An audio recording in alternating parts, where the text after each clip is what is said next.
Bom dia, boa tarde, boa noite, boa madrugada para o pessoal do quinto período. A gente está aqui num ponto importantíssimo da nossa responsabilidade civil, percorrendo ainda a nossa longa estrada do Nexo de Causalidade. E hoje, de maneira muito especial e muito específica, para fechar com chave de ouro o nosso nexo causal, a gente vai trabalhar a exclusão dele. Quando que vai ocorrer a exclusão do nosso nexo de causalidade? E saiba que é um ponto interessantíssimo e importantíssimo para a vida de vocês, seja na parte de concursos públicos, seja na parte do exame da ordem, seja também na vida prática, porque querendo ou não, a nossa exclusão no nosso nexo causal será a própria exclusão da nossa responsabilidade civil, tá? Então, é muito óbvio que ninguém pode responder por um resultado que não tenha dado causa, né? Então, a gente vai verificar que, em decorrência disso, ganha muito relevo a nossa teoria da exclusão do nexo causal, tá?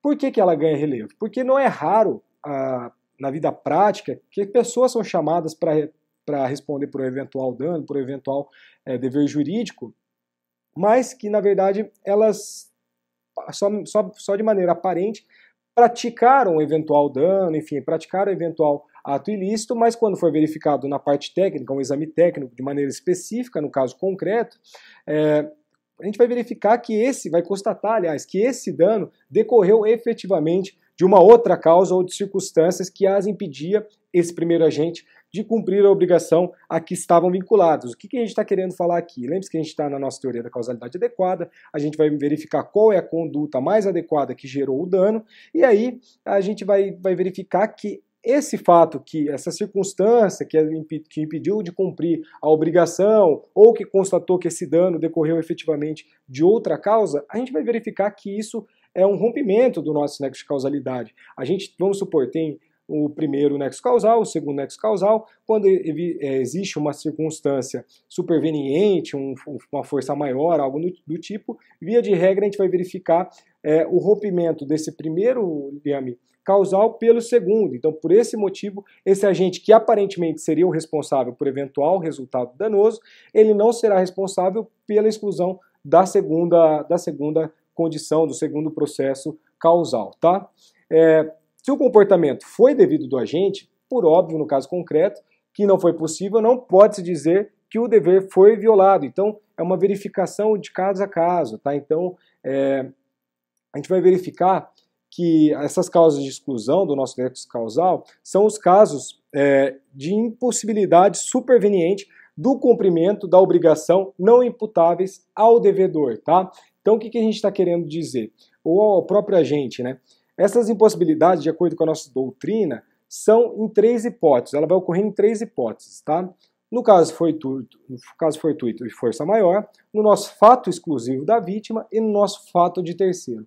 O nosso fato exclusivo da vítima, a gente trabalhou bastante na parte da culpa concorrente também, porque a gente vai verificar que ali também vai decorrer um processo de fato concorrente e o fato exclusivo da vítima, tá?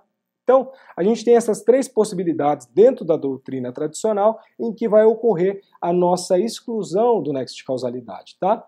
A única possibilidade deferida ao ofensor para se exonerar de obrigação de indenizar será através da demonstração de uma dessas três hipóteses, tá? Então, se ele foi o aparentemente agente que deu causa a determinado evento, deve ser atribuída uma nova série causal, tá? Completamente independente ao seu fato ou atividade de seu caráter inevitável. Então, o que a gente está falando aqui? Aquilo que eu falei para vocês lá no começo. A gente tem dois liames, né, dois nexos de causalidades, que esse fato, um agente foi um aparente, né, um agente aparente de um eventual dano, mas que a real causa do evento foi atribuída por uma nova série causal. Essa nova série causal pode ter sido um caso fortuito, uma força maior, um fato exclusivo da vítima, um fato de terceiro, e essa segunda série causal vai romper com a primeira, tá?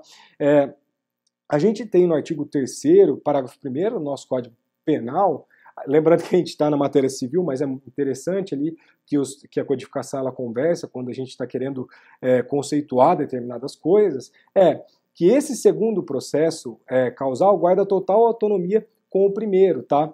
Então ele propicia um dano diverso ao que se verificaria que só se existisse a cadeia causal primitiva, tá? Então, nosso artigo 3º, parágrafo 1º do Código Penal vai falar: exclui a imputação quando por si só reproduziu o resultado. Então a exclusão da nossa responsabilidade civil será um fenômeno consequente de uma interrupção do nexo causal ou da concausalidade. Então, interrompeu, já era, você não será responsabilizado por aquilo mais, tá?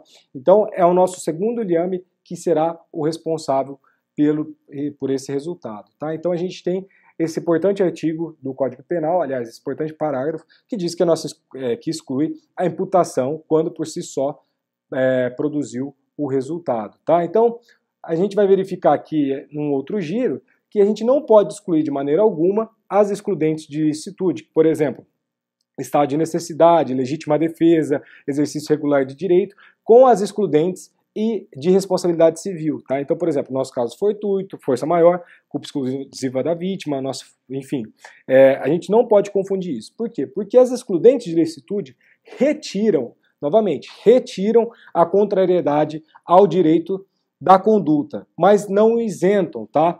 De modo absoluto, o responsável pela reparação dos danos. Por exemplo, aqui a gente tem um caso muito clássico, que é o nosso estado de necessidade. Nosso estado de necessidade aqui pra gente, do direito civil, apesar de determinado ato, desse fato jurídico do estado de necessidade ser absolutamente lícito, ele é indenizável, tá?